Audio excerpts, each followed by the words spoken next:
సభ్యుల ఫ్రెండ్స్కి అందరికీ కూడా ఆహ్వానం పలుకుతూ నాకు వ్యక్తిగతంగా నరసింహరావు గారు 1998 మేము కలిసి పనిచేసినటువంటి మొట్టమొదటిసారి ఇక్కడ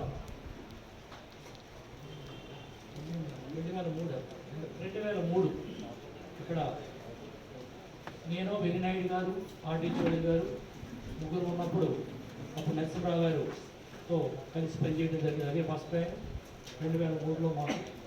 అలాగే అక్కడి నుంచి ఇప్పుడు మళ్ళా హెడ్ క్వార్టర్స్లో పనిచేయడం జరిగింది.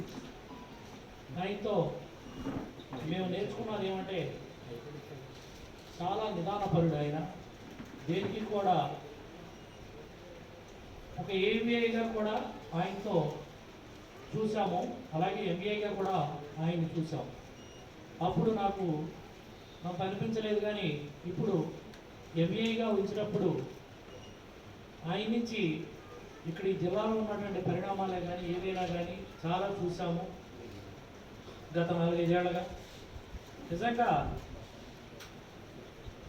అంటే చాలా చాకచక్యంగా ఒక తాటి మీద నడిపించినటువంటి ఈ జిల్లాని ఒక తాటి మీద నడిపించినటువంటి వ్యక్తి మన నరసింహరావు గారు.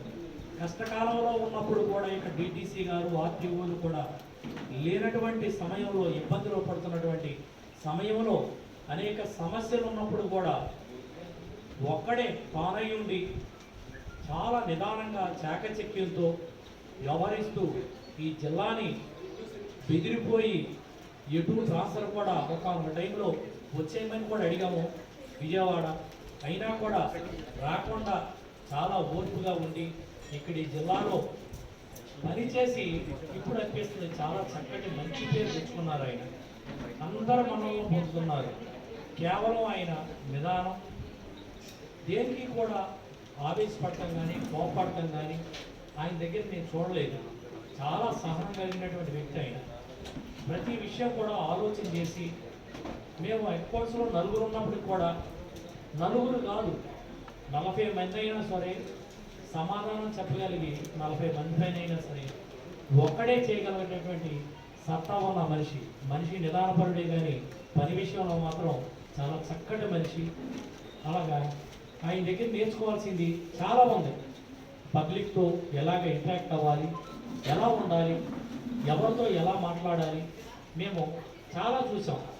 మమ్మల్ని చాలా నిజంగా ఆయన ఉన్నారని భరోసా మీద ఇవాళ హెడ్ క్వార్టర్స్లో మా డిటీసీ గారు వచ్చినప్పుడు మేము కూడా సంవత్సరం అయింది.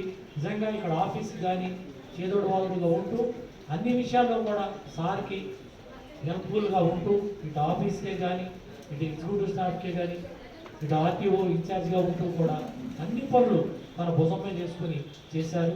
చాలా గొప్ప మనిషి, మంచి మనిషి అయినా. ఇంకంతకన్నా చెప్పేది ఒకటే, ఇలాంటి వాళ్ళకి ఎలా ఉంటుంది అంటే మంచి మనిషి అంటే చాలు. ఇంకంతకు మించి దాని వర్డ్స్ ఉండవు. కొంతమంది గురించి చెప్పుకునేటప్పుడు ఈయన మంచి మనిషిరా అంటాం అంతే, ఆయన గురించి చెప్పేది అంతకన్నా వర్డ్స్ లేవు. సో ఆయన రిటైర్మెంట్ లైఫ్ కూడా భగవంతుడు ఆయురారోగ్యాలు ప్రసాదించాలని చెప్పేసి ఇలాంటి మనిషి యొక్క సేవల్ని ఎప్పుడైనా కూడా మరలా డిపార్ట్మెంట్ గుర్తుంచుకుని, కొంతమంది రిటైర్ అవుతూ ఉంటారు కానీ రిటైర్ అయినా కూడా వాళ్ళు మనకు కావాలి.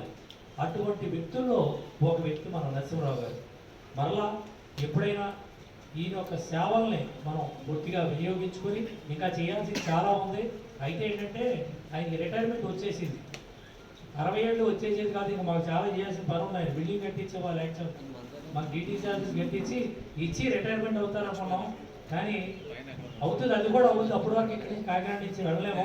మా సార్ కూడా అన్నారు, డీటీసీ గారు కూడా, ఆయనకి రిటైర్మెంట్ అనేది దయచేసి 60 ఏళ్ళు వచ్చింది తప్ప, కానీ ఆయన మాకు ఎప్పుడు కూడా ఉపయోగపడి మాకు ఆఫీస్కి అండదండలుగా ఎప్పుడు ఉంటారని ఆశిస్తూ మాకు ఎప్పుడు కూడా ఆయన సహాయ సహకారాలు ఎప్పుడు తీసుకుంటామని చెప్పి, అలాగే ఆయన అడుగుజాడల్లో కూడా నడవాలని చెప్పి అందరినీ ఇప్పుడు ఈ సంవత్సర కాలంలో మాకు కొత్త టీంకి ఇది ఒక అలవాటు ఆల్రెడీ మీ అందరికీ తెలిసిందే. అలాంటి మంచి వ్యక్తి ఎలాగ జయించగలిగారు, కష్టకాలంలో ఆపదలో ఉన్నటువంటి జిల్లాని కూడా పైకి తీసుకొచ్చి ఒంటి చేతి మీద తీసుకొచ్చినటువంటి వ్యక్తి ఎలా నడవగలిగాడు అనేది అందరూ కూడా నేర్చుకుంటే ఇట్లాంటి వ్యక్తుల ద్వారా మనకి మంచి జరుగుద్ది, చక్కగా ఉద్యోగం కూడా చేయగలుగుతాం. అలాగని చెప్పేసి ఆశిస్తూ ఆయనకి ఆ భగవంతుడు ఆరోగ్యాలు ప్రసాదించాలని చెప్పి రిటైర్మెంట్ అయిన తర్వాత పిల్ల పాపలతో అలాగే మనవరాళ్ళు ముని మనవరాళ్ళతో కూడా గడపాలని, డిపార్ట్మెంట్కి కూడా మీరు సేవలు అందించాలని కోరుకుంటూ సెలవు తీసుకుంటున్నాను. జై హింద్.